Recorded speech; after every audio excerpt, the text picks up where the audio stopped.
ఇద్దరి మధ్య అనుబంధం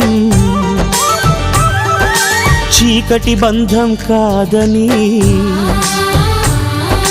చెప్పిన సత్యం లోకం నమ్మేనా? లోకం నమ్మినా న్యాయం జరిగేనా? ఇక న్యాయం జరిగేనా? రాతి గుండె రాక్షసము రేగి రేగి రెండైతే చేసిన హోమం ప్రళయం ఆపేనా? ప్రళయం ఆపినా ఈ జంటను కలిపేనా? చేయని నేరానికి విధి వేసిన శిక్ష ఇదా? మోయని భారంతో బంగారు చిలకలు గూటిని చేరి ఏమైపోతాయో ఇంకేమైపోతాయో. ఓ